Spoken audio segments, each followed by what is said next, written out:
Taylor Swift, the official release party of a Showgirl review. Pick pulls back the curtain and provides a study of singers' work ethic in traditional fan experience. Taylor Swift's preface of her new theatrical release, The Fate of Ophelia music video, followed by lyric videos to each of her already record-breaking The Life of a Showgirl's 12 songs, interspersed with brief descriptions of her inspiration behind each song and brainstorming behind the music video,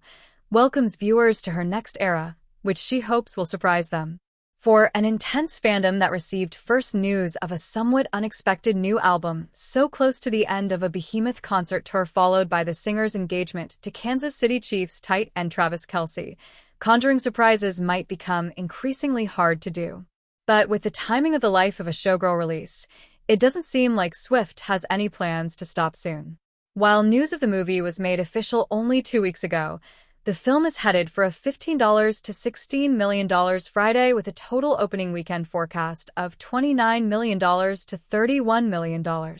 Knowing Swift wrote and made this album with frequent former collaborators Max Martin and Shellback in between flights back and forth to Sweden from her era's tour concerts, subtly underscores her summarizing the impetus for each song with the collected hindsight she projects. The companion film to an album meditating on the theme of all the hard work that goes into being a performer at Swift's level rightfully throws the viewer into her headspace while she conceptualizes how best to translate the first taste of her new album into a visual work. Swift wrote and directed the music video for The Fate of Ophelia, as well as the lyric videos for the 12 songs, and it is our understanding that the entire cinematic experience, directing credit, is hers. Taylor Swift. The release party of a Showgirl makes sense as a successor to Taylor Swift, the Eras Tour, because the former does the opposite of the latter in showing Swift behind the scenes of the production process. Longtime fans have seen her in this creative mode before, particularly while making the music video for Me, glimpsed in the 2020 Netflix documentary about Swift, Miss Americana, albeit Showgirl Swift has much more confidence to accompany her competitive streak.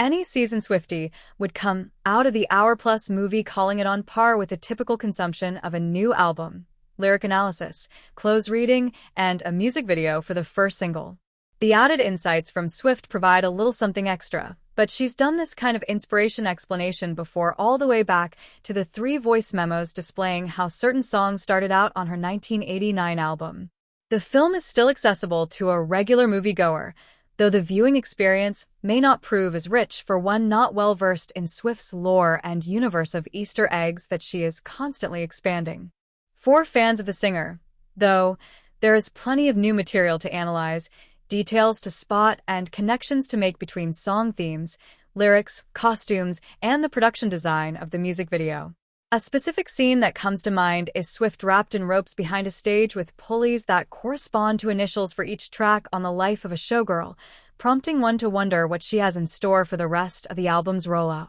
Getting to see the singer trace the colorful and sparkly visuals back to themes in her Hamlet-inspired song like Drowning showcases just how much thought she puts into her work. A highlight of the mosaic mix of Swift's production process and finished products is the inclusion of all of her era's tour dancers, from Cameron Saunders to Now Dancing with the star's partner Jan Ravnik. The athletic celebrities in their own right show up in the music video and get to help Swift bring her vision to life. The carryover of those behind the scenes of the biggest stage in Swift's career, the Eras Tour, ties in nicely with the idea that The Life of a Showgirl's inspiration was largely the tour itself and the joyful, albeit rigorous, to say the least, time Swift spent performing 3-plus-hour shows featuring most of her albums that had come out by that time. The songstress' decision to feature other former key collaborators, including cinematographer Rodrigo Prieto and choreographer Mandy Moore, further cements her roster of teammates that she returns to for her art-making processes.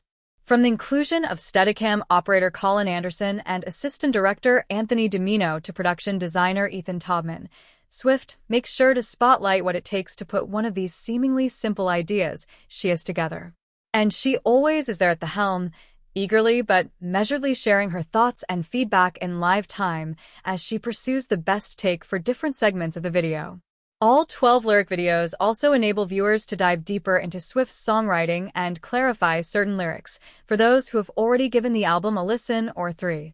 The lyrics compete against the looping, kaleidoscopic graphics behind from either The Fate of Ophelia music video or other promo shots of Swift for the album. The film is family-friendly, with the lyric videos playing for the clean versions of songs create amusement when compared with explicit versions. Swift's inspiration downloads before each lyric video don't outright answer specific questions many listeners might have about the 4th, 7th, 9th, or 10th tracks. The format, while potentially overwhelming for one not used to the bombardment of striking visuals, punchy turns of phrase, and the overall speed at which Swift's mind works, ties everything together by framing the making of material with the finished music video, plunging even veteran fans into the organized chaos of Swift's creativity and providing two chances to take in and appreciate a loaded project that took at least 3 weeks to rehearse and shoot. Although it's run-of-the-mill for most Swifties, the ability of Taylor Swift,